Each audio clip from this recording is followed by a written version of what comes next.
আসসালামু আলাইকুম viewers, Bangla unique টেকের নতুন একটি ভিডিওতে আপনাদের স্বাগতম। আশা করি সবাই ভালো আছেন।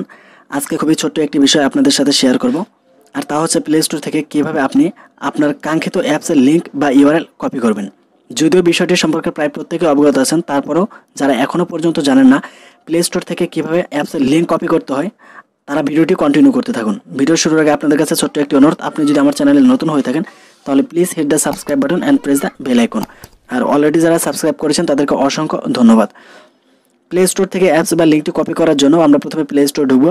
তারপর প্লে স্টোরে আসার পর যে কোনো আপনার কাঙ্ক্ষিত অ্যাপসটি আপনারা এখানে ওপেন করবেন।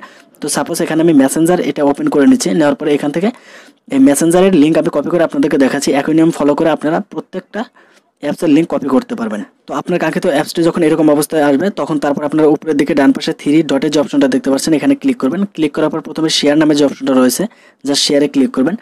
তো শেয়ারে ক্লিক করার পর আপনাদের সামনে বেশ কিছু অপশন চলে আসবে। তো এখান থেকে আপনারা কপি টু ক্লিপবোর্ড নামে যে অপশনটা রয়েছে, জাস্ট এখানে ক্লিক করবেন। তাহলে কিন্তু আপনার যে অ্যাপসের লিঙ্কটা সেটা কিন্তু কপি হয়ে গেল। অথবা আপনারা সরাসরি এটাকে আপনার নোটপ্যাডে সেভও করতে পারেন। আর তার জন্য যেটা করতে হবে, থ্রি ডটে ক্লিক করবেন এবং তারপর শেয়ার, এবং এখান থেকে দেখেন নোটস যে অপশনটা রয়েছে, জাস্ট নোটসে যদি আপনি ক্লিক করেন তাহলে কিন্তু আপনার ফোনের যে নোটপ্যাডটা রয়েছে সেখানে কিন্তু আপনার অ্যাপসের লিঙ্কটা কপি হয়ে গেছে।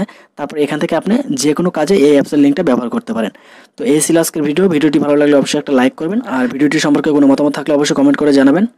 আর পরবর্তী ভিডিও পাওয়ার জন্য অবশ্যই বাংলা ইউনিক টেক ইউটিউব চ্যানেলটি সাবস্ক্রাইব করবেন। সবাই ভালো থাকবেন, সুস্থ থাকবেন, আল্লাহ হাফেজ।